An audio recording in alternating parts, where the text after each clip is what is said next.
drivers. Have you tried the new Mesa 17? Yes. Yes. Does that not help? It helped on Antergos and Solus, yes, but not on any of the other. I've found it's very hardware driven as to what works on which. And have you tried asking PC NetSpec on the forums? The guy's a genius. Yes, believe me, I've who's my favorite?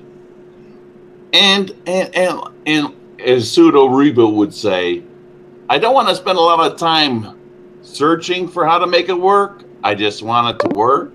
Mm-hmm. You know what I mean? So, but that's the beauty of Linux. Peppermint 7 doesn't work for you. Something else will. Exactly. That's what English Bob told me. Well, I had Peppermint 7 installed. 7 on here too, and I ran into a little bit of issue with the triple monitors, and that's the only reason why I kind of pulled away from it a little bit. But it's fast as lightning, and especially the system. Now my system is a 2013 that I built. I've got a GTX 760 in there, but it's a 4 gig card. The only issue that I've noticed with, if you want to call it screen tearing, if you will, is when I'm scrolling down kind of quickly.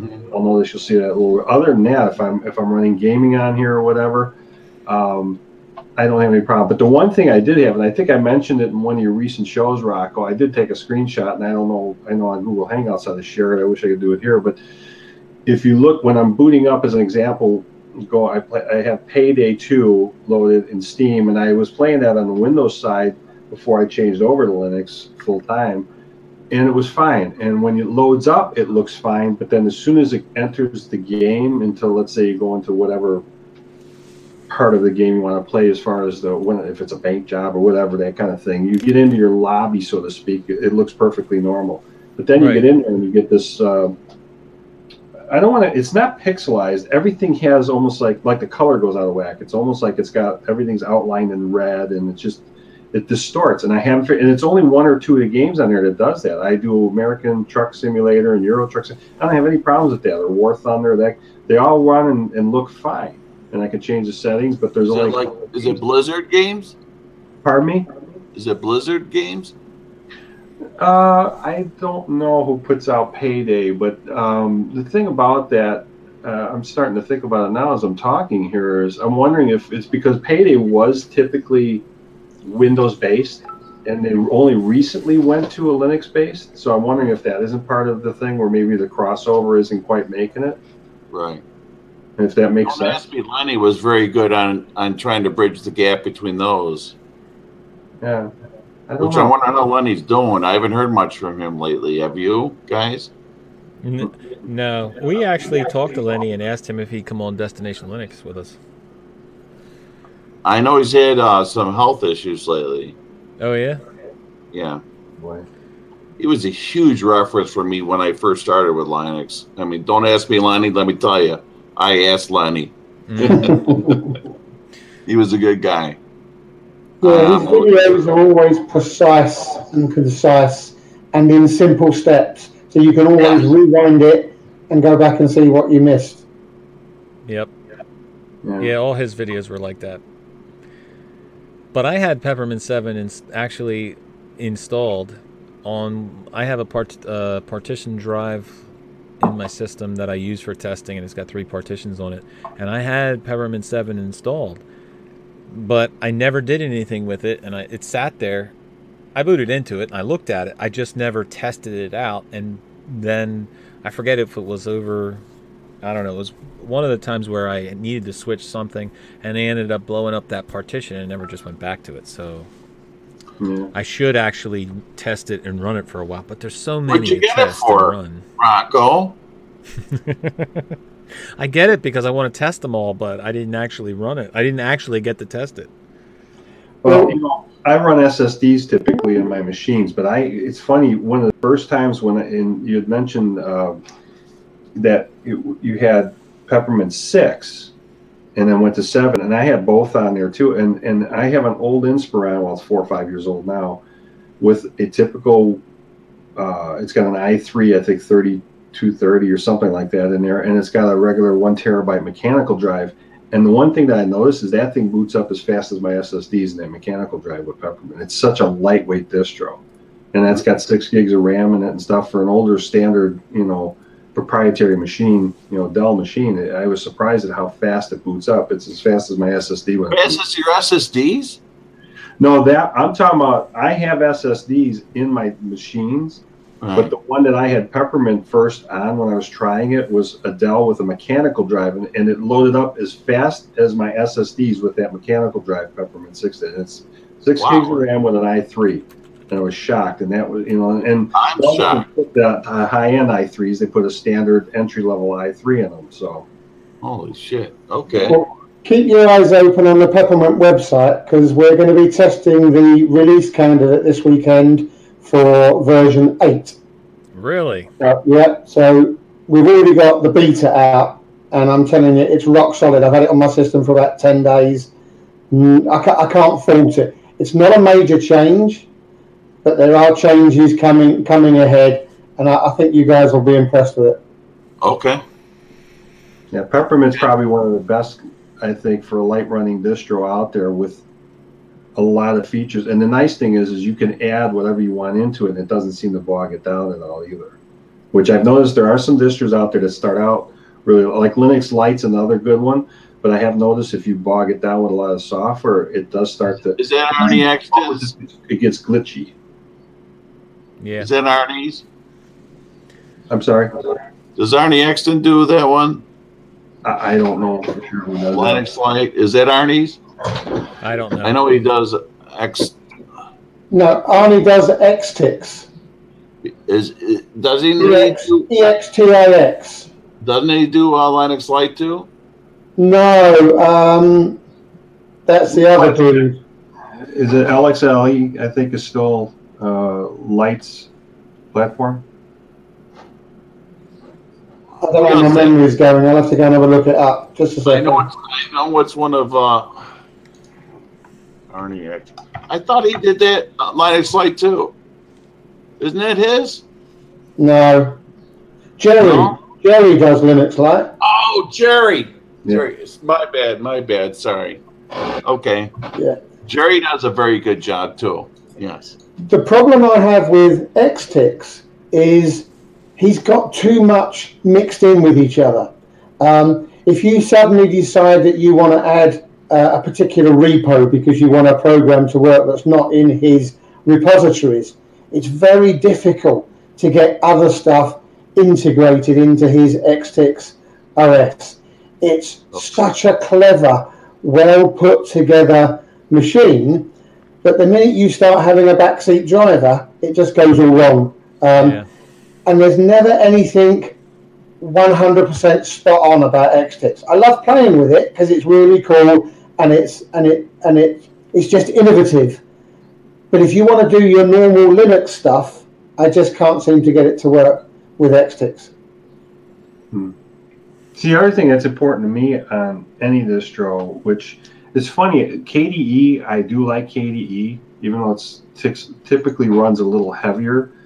I've noticed, like, to use the super key, you have to do it with a multi-key function, whether it's super and spade or whatever you assign to it, where, like on my Mate, or Mate, whatever I call it, I mean, it's just one push and the menu opens up, like it's supposed to. So I've noticed that on some of the different distros too, that not all the key functions work the same, or they're not as customizable, which to me, I've really gotten hung on Mate right now. It's still Ubuntu based, but I'm not saying that negatively, but it seems like there are certain people that are either diehard Debian, diehard, it's just whatever works for you, or Ubuntu based. And I know with what was it that Rocco, that Rob was on for a long time too, or maybe it was you, was it GNOME KDE that you guys were running for a long time? I think you were talking about. We were running Intergos, GNOME, and KDE. Both of us were for a long time. Okay. Yeah, and I wanted to suggest to you, Joe, that you said you're running Linux Mint, and that's less buggy than Ubuntu, the new one, the 1704. It's Mint Mate, yeah. The 18.1 is what I'm running. Well, when I did the video, Linux Mint, I guess it was Linux Mint You were running a 1610 review, Rocco. Yeah, and he said about, and Martin actually commented on the video and said, hey, this is not really a fair comparison because it should have been against 1604. So have you tried 1604 Ubuntu Mate, and is it as buggy as Mint? I had 1604 loaded on it, and then I upgraded from 1604 into 1704 right from the distro. So, and that might have been part of it. And I do realize that, sometimes you still have bugs that got to work out or whatever.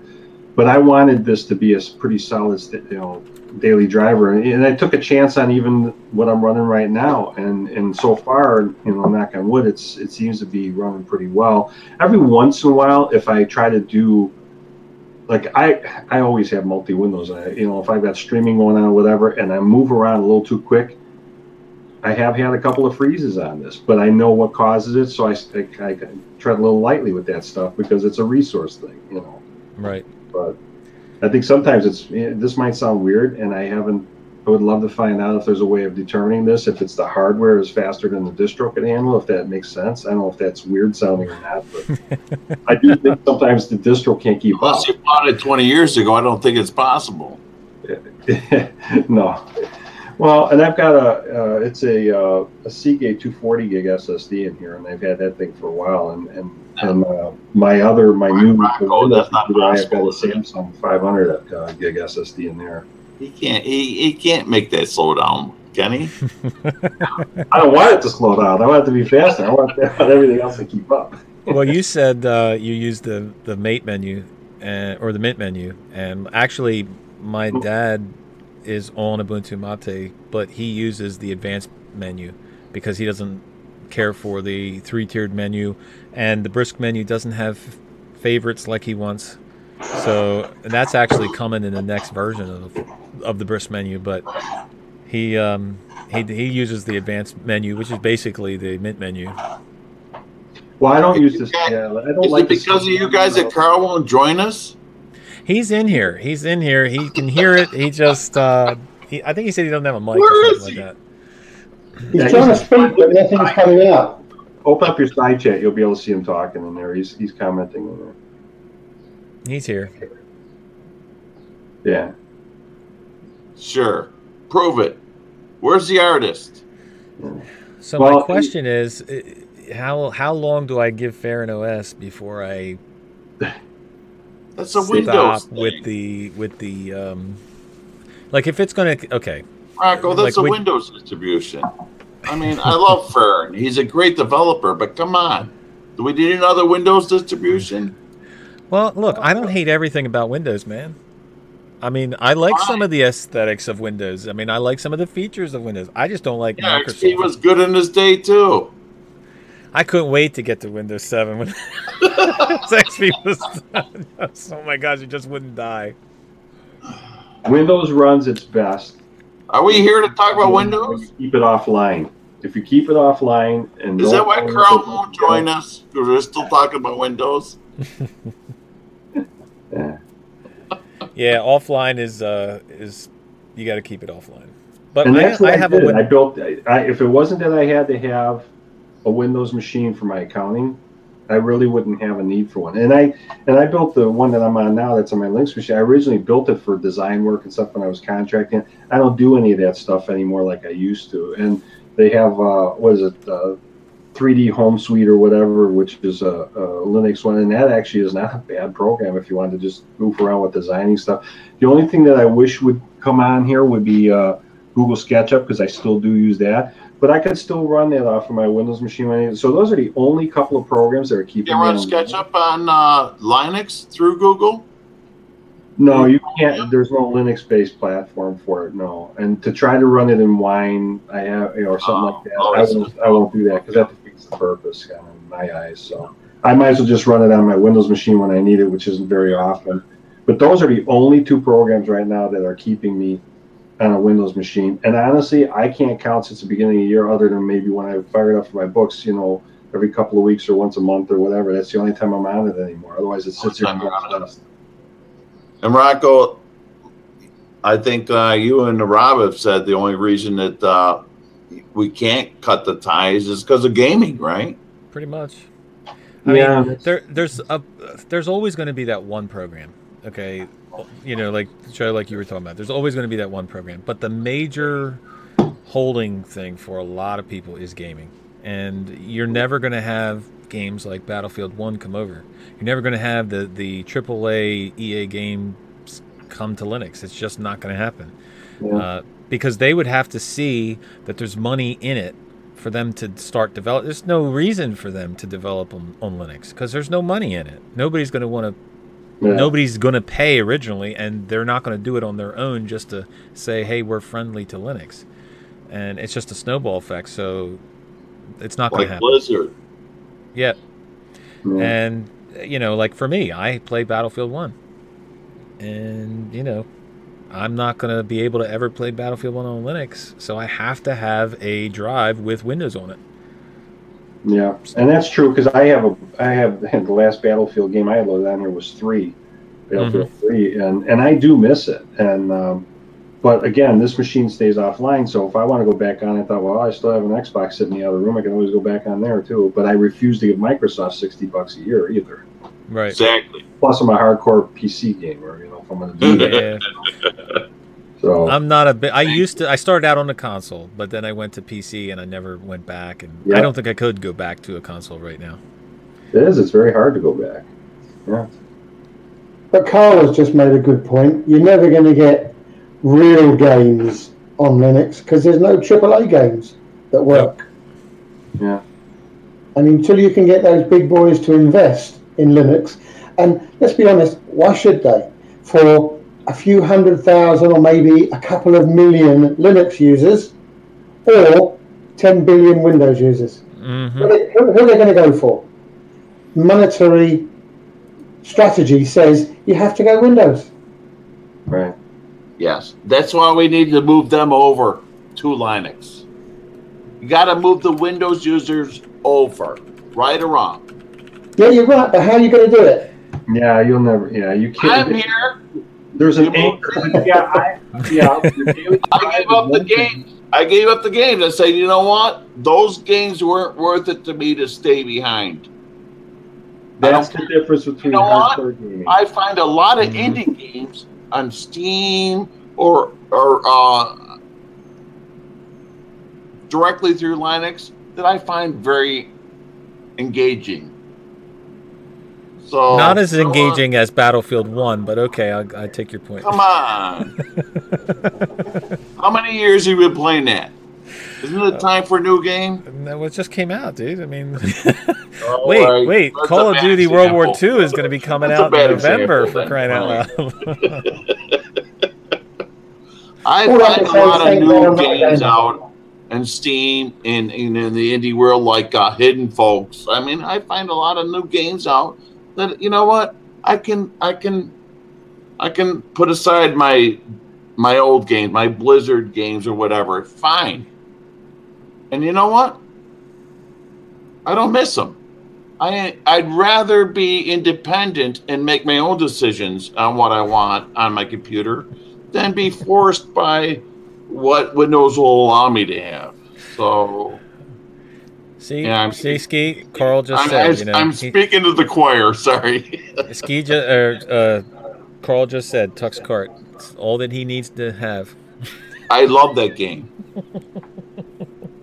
I won't be. To me, I don't like to say never with even where the AAA games are concerned, because one of the things that, and I think we mentioned this too in one of the chats on one of your shows with you and Rob, I piped in there where I've been seeing some rumblings that like even Adobe now is looking at maybe starting to support Linux and some of those type of software, proprietary software, because if they can monetize it in some way, you'll see it. So I would be cautious in saying never say never, and maybe it won't happen, but and maybe it'll, because the DirectX, when you look at the difference between DirectX 11, DirectX 12, well now Linux is starting to get DirectX 11 in.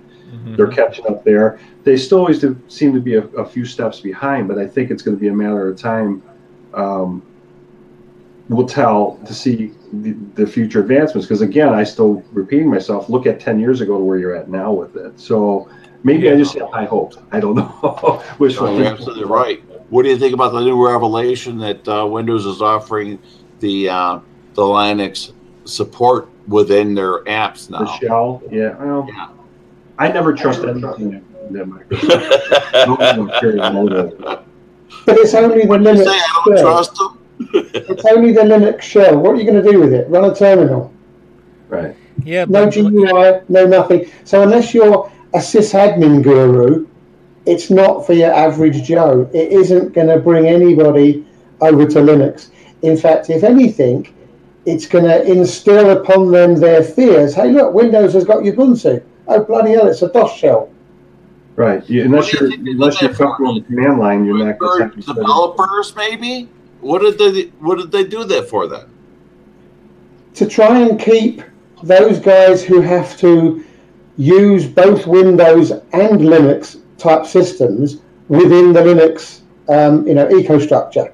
If you've got a company that's running both Linux web servers and Windows front end, Active Directory stuff, they now don't have to have a separate server to administer the Linux stuff. They can stay on their Windows 10 machine, open up a new Ubuntu prompt or a Fedora prompt, and away they go. They can administer their Linux systems from within Windows. Okay. It's for the admin guys, not your average Joe user. Right. Right. Okay. Yeah, but so there's no benefit to us. Yeah, but we made the point on Destination Linux that, I made the point that it's Microsoft's another way they can try to keep, web developers and sysadmins on Windows. But, then Brian Lunduk and a couple other people said, oh, well, that's kind of like not even close to what the idea is. But I still think that it is a way to keep those guys at least thinking they can stay on Windows and not completely go over to Linux. Oh. Yep. Who came in? Richardson came in. To me, sounds like they're just opening another avenue for revenue. There's always ulterior motives with them, you know that. I mean, they've already proven that, and that's what makes me, because they like to copyright everything they can get their hands on too. I mean, they're never going to be able to copyright this, but that doesn't mean that.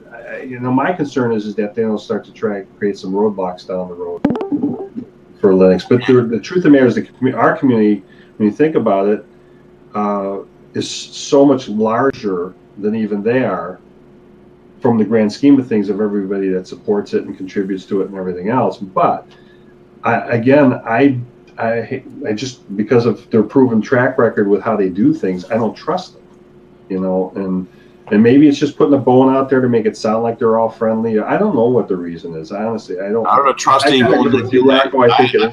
I'm with you. I don't trust them even when they do that. No, I'm with you. Yeah. I don't trust them. No, you're absolutely right.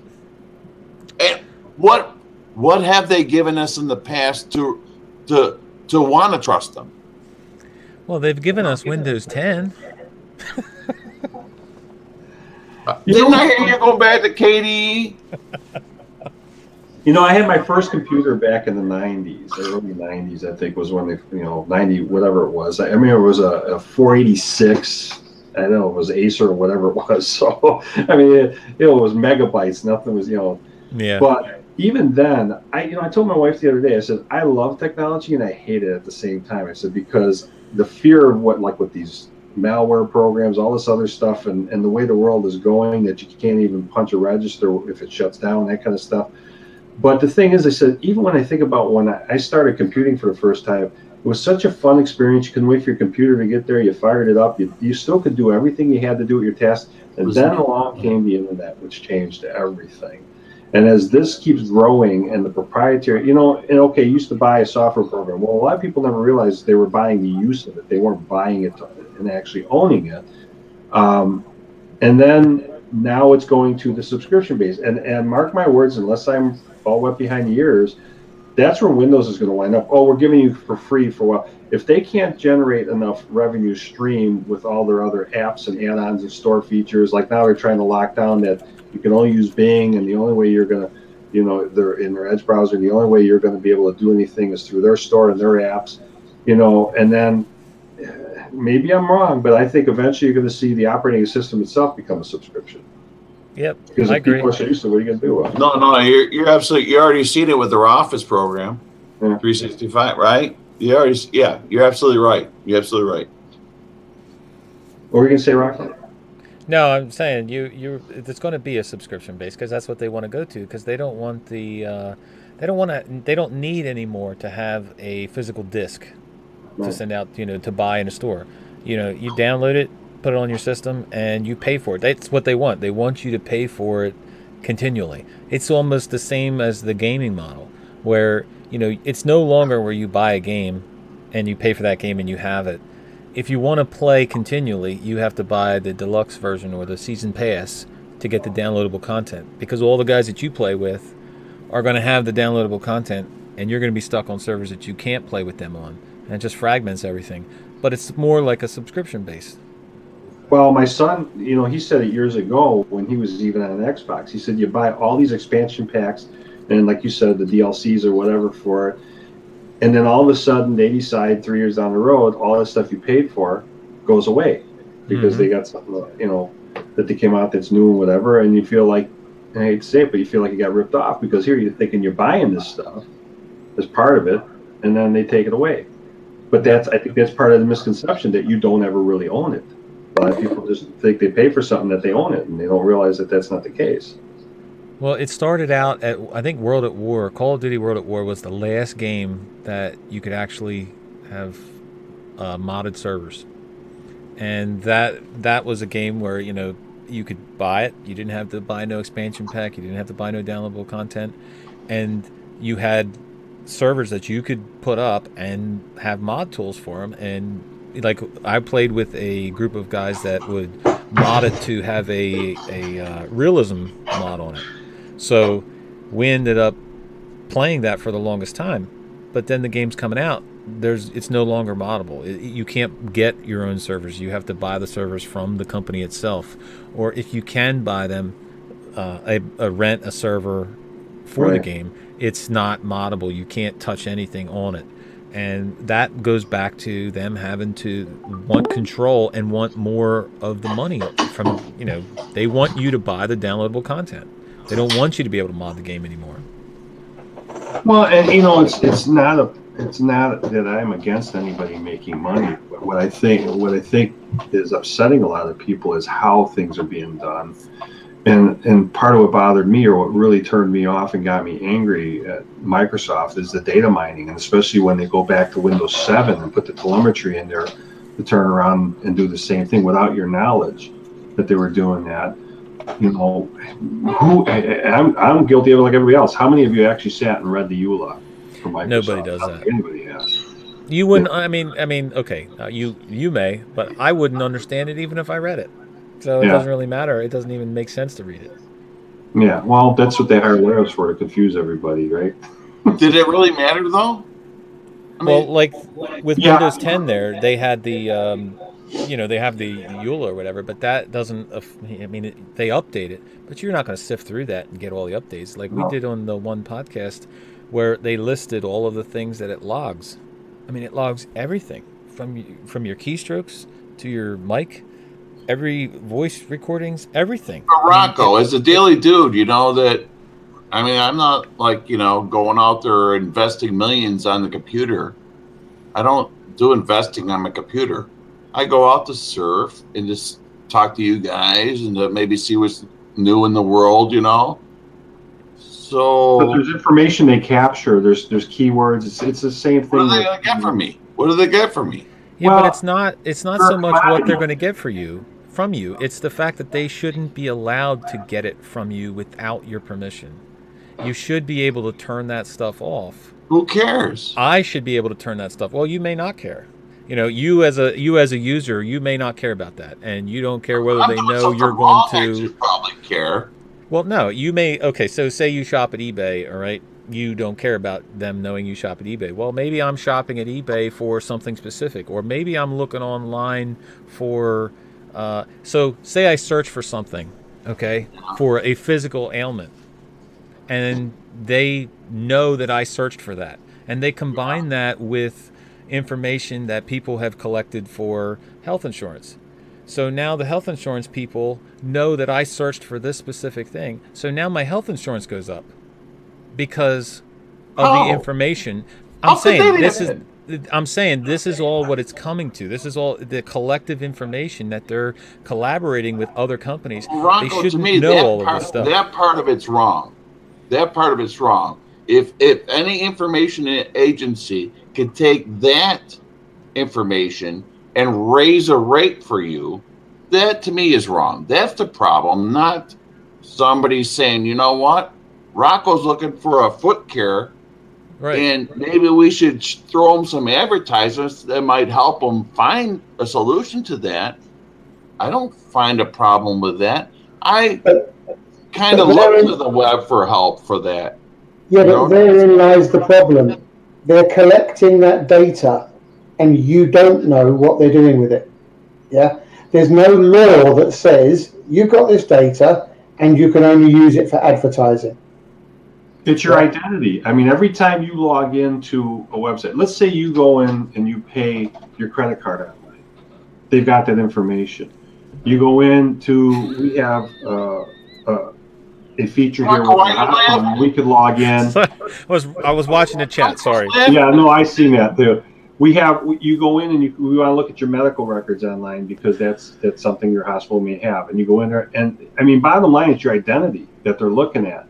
If they see something on your computer that they think is suspicious, even if they're way off base, they could turn around and delete that content. They could turn around and shut your system down. I mean, bottom line, you could be sitting there surfing, and all of a sudden your computer goes, and you don't want to. You know, the point is they can reach right in there, just like sure as we're sitting here, and be watching what we're doing right now. It's Big Brother to the 10th power, and they're the internet police. And the only way you're going to ever really correct this is stay offline. And how many people are going to do that? Because this has become our way of life now.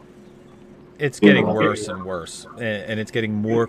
Everything is getting collected. Believe me. Can you imagine? I believe that what we do is our own business, and we should not have anybody looking at it. Believe me, I believe that. Yeah, I kind of look at things as, you know, once I go on the internet, you know, I'm exposing myself, and I take that risk, right, and I expect certain, you know what I'm saying? Well, the comparison is like with malware or virus or anything else. Everybody says, you know, they always want to blame Microsoft. The truth of the matter is it comes down to the user many times. Yes. With the exception of this last malware that went out because you didn't even have to click on anything. But the reality is most viruses, how they work is usually a 2-click process. Get something to intrigue you, you click on it, you know, maybe it's an email message that came through from somebody that you know that their list got compromised. So you click into the message, and then they click you to the link, and boom, all of a sudden you're infected. The way I've always compared it is, okay, you're standing behind a 16-inch vault door. Nobody's going to get to you until you open that door. Then you become vulnerable. And the minute you turn your computer on and get on the internet, it's like opening that vault door, you know. And that doesn't matter Linux or it doesn't matter what operating system on for that. Absolutely. Well, that's why I normally run a VPN, because you know, like your internet provider knows exactly where you're going everywhere you go. Yeah, but Ron, I've even seen your own videos where you've been questioned about why you use a VPN, and that wasn't rock solid as to, you know, like a VPN is the right way. I mean, well, look, a VPN is not a magic bullet where it's going to block everything and you're going to be perfectly, whatever you call it, behind a curtain or a red curtain where nobody's going to see everything. But I'm not looking for it to be I'm not looking I don't have anything to hide. I just don't feel that you should know my business unless I want you to know my business. You know, I don't live in a glass house because I don't want you to see in my room. Not because I'm doing anything wrong in my room, but I don't think you need to see in my room. It's my right to have my room in the way it is. And I still think that even though you go out on the internet, you're right. Your internet provider, right? What's that? You're only hiding it from your internet provider. Well, no, it hides it from everybody, but that's the major one. Like I got Comcast. I don't want, you know, Comcast has been known to sell information and whatnot. So I don't want my information out there so that people can do it. Now, me personally, I put myself out there on YouTube. So some of my information is out there, and that's regardless. I mean, that I'm putting myself out there for that. But my everyday web browsing shouldn't be everybody's business, and it shouldn't be my internet provider's business either. Yeah. So unless you're on something like Tails with a Tor browser running, which most people will want to wait for the patience of the bouncing around or whatever, you know, you're all going to be exposed. And you know, even VPNs, like you just said, Rocco, they're not 100% foolproof. So you still got. You know, I watch Sudo. Sudo, you know, he uses the VPNs and stuff. You know, but I question. I just question, what is it really accomplishing? I mean, well, for you, Ski, it may not accomplish much. Yes, I guess. It may not accomplish much for you because you're not worried about somebody seeing your browser history. You're not worried about seeing where you go or what you do. So for you, it really wouldn't pay to buy a VPN. But for me, somebody who doesn't want everything out there, I pay for private internet access. It's a great VPN.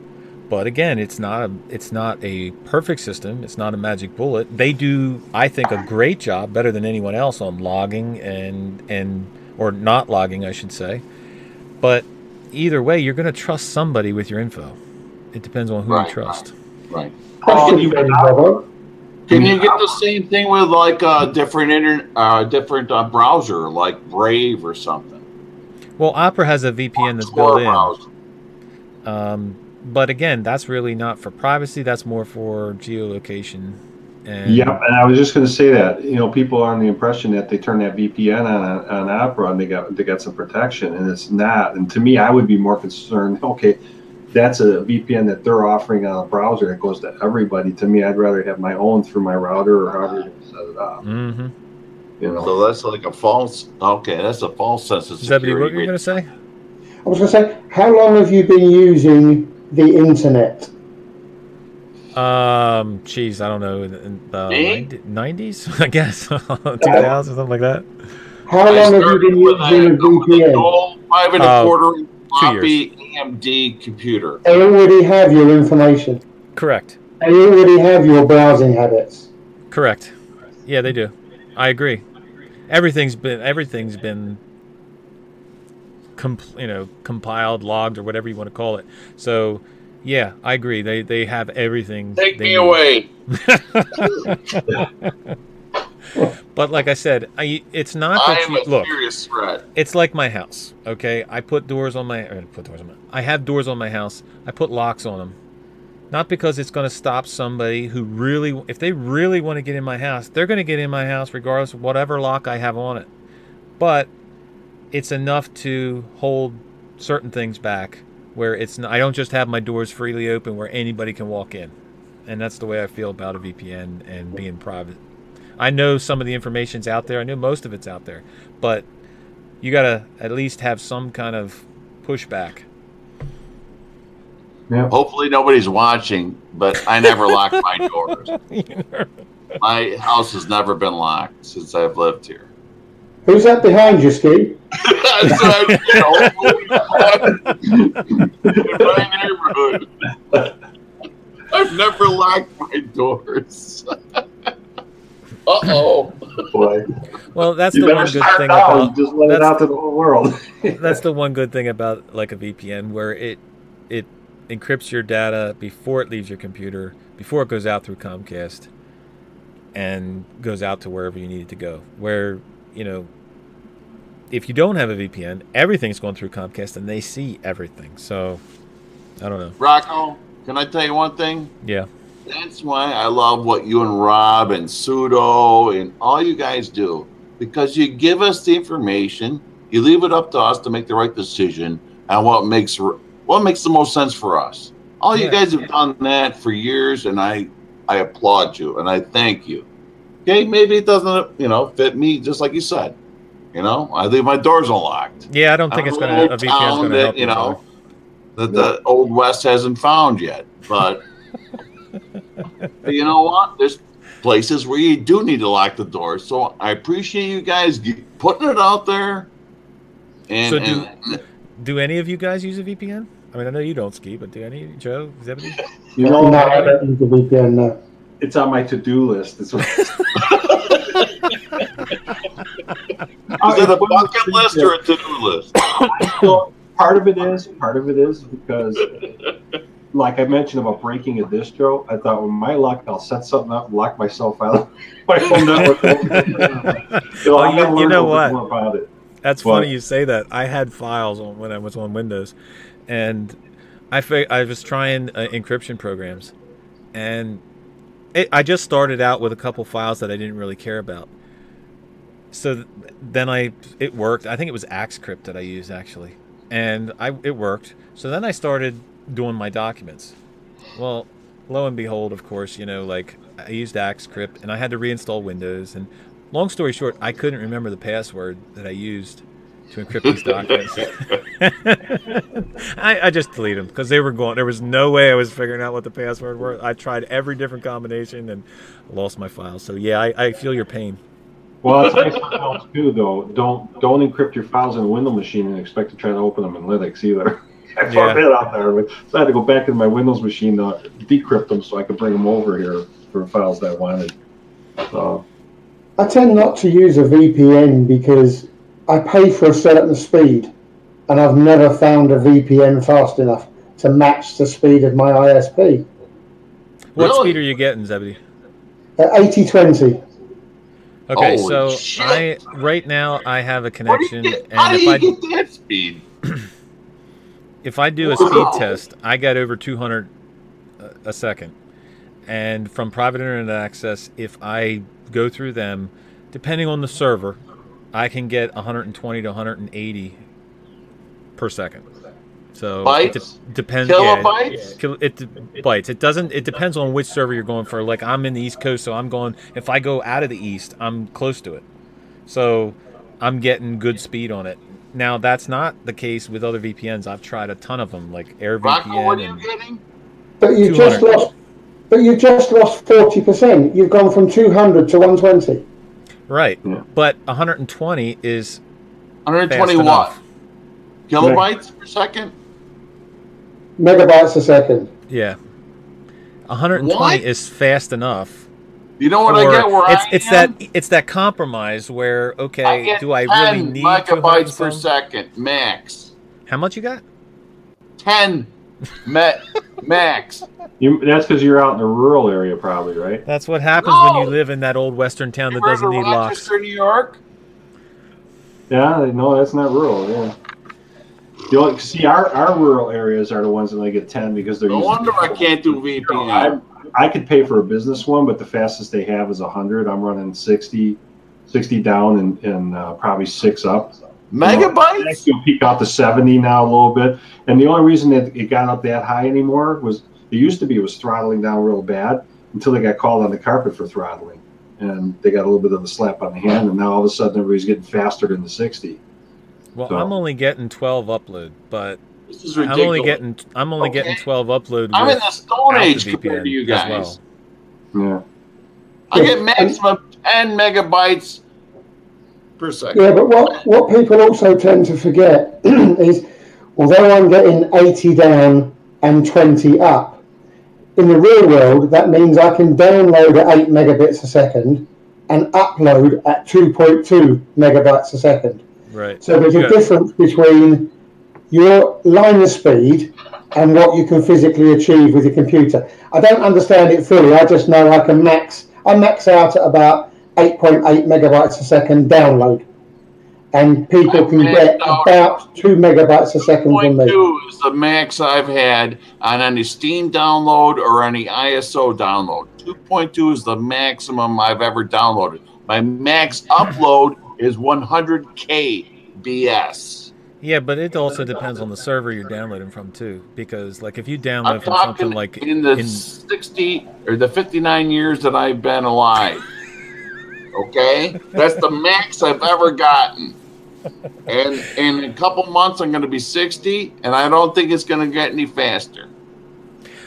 Well, Zebedee, I would try private internet access and see if you can get a decent speed, because I didn't get a decent speed. The only other one that offered a decent speed was ExpressVPN, and that one has it has a command line program for Linux. It really doesn't have a GUI client. But that wasn't even as good a speed as I'm getting from private internet access. I would try it out, man. Maybe worth it if you're interested in it. You may not be interested in a VPN. You know? I'm with Ski on this one. It's just, it doesn't bother me. Yes, I've got my doors locked and I've got my curtains up at my window. But if somebody wants to see that I've gone on to Screwfix to find my next home drill, I don't care. Here I am. Right. Yeah, I'm not that fussed with privacy in that regard because it's too difficult to keep them out. You said so yourself, yeah. If these guys want that information, they will have. We have a place in England that's down in Cheltenham GCHQ or whatever it's called. They monitor every phone call, every mobile text message, every email that goes out. There's nothing you can do to stop them. They are the UK government. Right. Well, and the truth of the matter is bandwidth is bandwidth. I mean, they could give you teraflops of bandwidth if they wanted to. But the reality is it's no different than what we were talking about Microsoft or everybody else. They give you a certain quantity for X amount of dollars, and that's how they make their money off you. And, you know, as far as like Rocco was starting to say too, it's not always your internet connection that might be boggy. It could be the server that it's coming from, you know, the sites you're visiting or whatever you're doing. Same thing with, you know, comparing this stream to Google Hangouts, so to speak. Like this one, you know, there's a fair amount of people in here, and I think it's running pretty clean overall. Where you get in a Google Hangout, as you start to get past 4 people, the more people that get in there, it gets glitchy and boggy and hangy and stuttery, and you know, because the bandwidth gets run down so bad. Yep. So. I think Zebedee hit on a key item, though. Think about this: what he said, that your activity could also be a flag for them to look for you. Yeah. The more absolutely activity you have, may be the flag that they're looking for. But I'm sure anybody that uses a VPN is on that list for them to look at too. And so by using one, I probably put myself in a position to be looked at more. But no, Rocco, I think that's the argument you use for why I use a VPN. Because of the activity level, which might raise a flag to them. That's why I use a VPN, so they can't find me. That would be the argument I give to Zebedee is, you know, because, you know, yeah, I don't want to hide nothing. I'm not doing anything I should hide, but because of my activity level, they're going to flag me and look at me more. Maybe I want to stay more off the radar. That's up to you, man. That's got to be a decision to you know, like I said, it's nothing saying that anybody has to use a VPN, and I don't care who uses one. I just prefer to use one. Yeah. It's almost like a distro. Yeah. You use what you prefer. Yeah. I bet you Karl's not using one. Karl just left. So he can't answer you. Yeah. Man. You put him to sleep. Yep, pretty much. What is this menu or venue we're using? Because I tell you, this is real time. This is great graphics. Appear.in. The Google or the appear.in is what it is. So great. What is this? Appear.in. This is awesome. That's the website. And you can go in, you create an account, and you can make a channel up with your name. Now, the problem with this is I have it unlocked. So anybody with the link can join. So if some goofball wants to come in, you know, he can. Like me. So, yeah, some goofball like Ski wants to come in and ruin the channel. They can. Normally, so like when we right after this.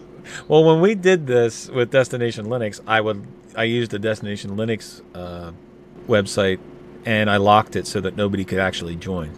So that's the only problem with it. Other than that, it works great, except for the volume issue that we couldn't solve, and that's when I just said, you know what? Yeah, I don't see it. This is awesome. I mean, video, graphics, sound, responsiveness. I mean, I think this is awesome.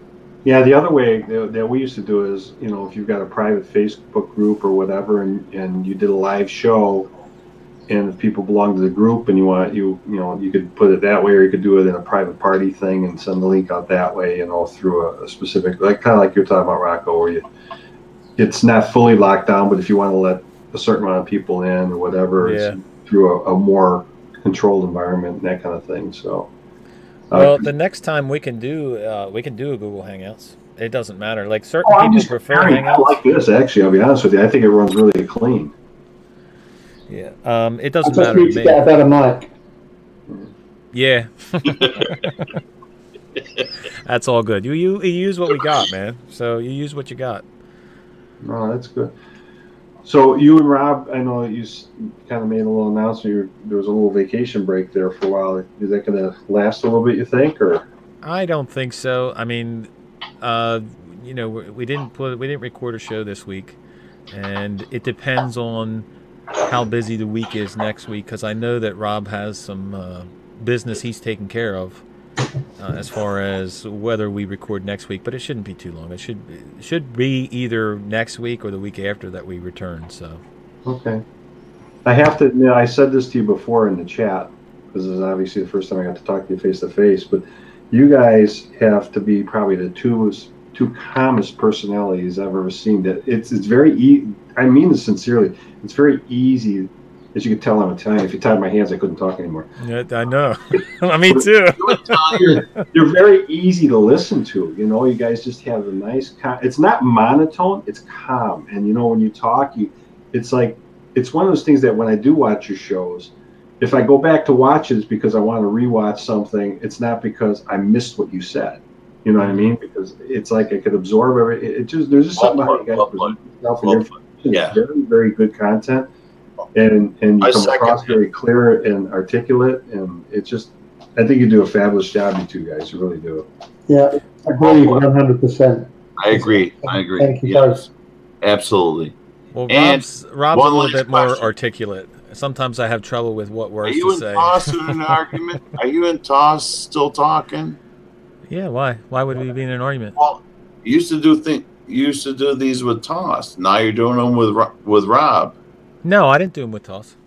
Oh, you did? I did one with Toss like 2 weeks ago or 3 weeks ago, something like that. But no, I didn't. Because on his live streams, he'd be like, "Oh, I'm waiting for somebody, and he's not joining me, and it's not you." No, I know that one week he said to me, I think it was the week after. Like I did one show with him, I think maybe 3 or 4 weeks ago. Right. And then the following Friday, he said about doing it again. And I said, well, I don't know if I can do it because I was actually planning on doing a live show on my channel. And I said to him, hey, we can do it early, like 8 o'clock or something like that if you want to. Cool.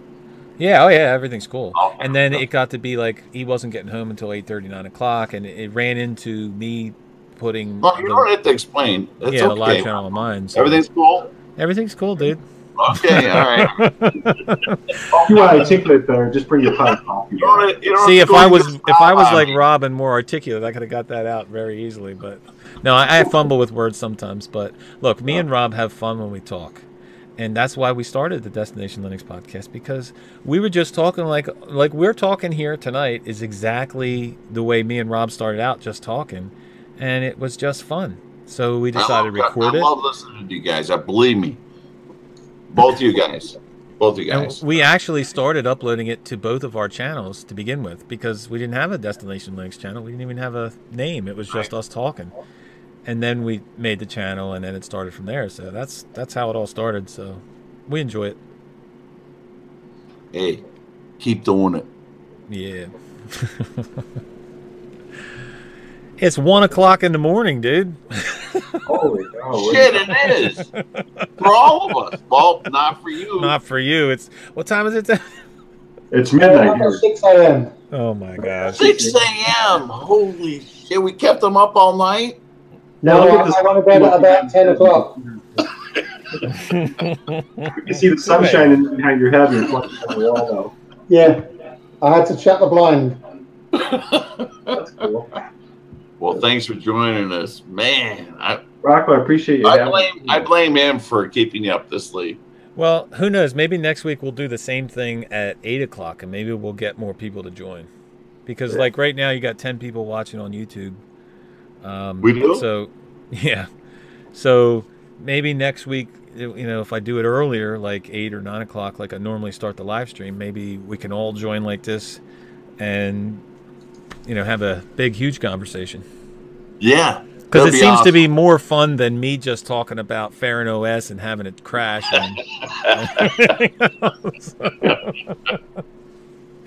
It was very enjoyable. If what I'll do is I will maybe I'll do a thing on the YouTube channel it's talking about maybe next Friday. So we'll see. Keep you posted. All right. Make sure all right, I'm going to head out, gentlemen. Then, Big Daddy out. Big Daddy out. All right, guys. It was a great time. Love you guys. Thanks so much indeed. Have a good night. See you later. You guys around. Thanks, Big Daddy. See you.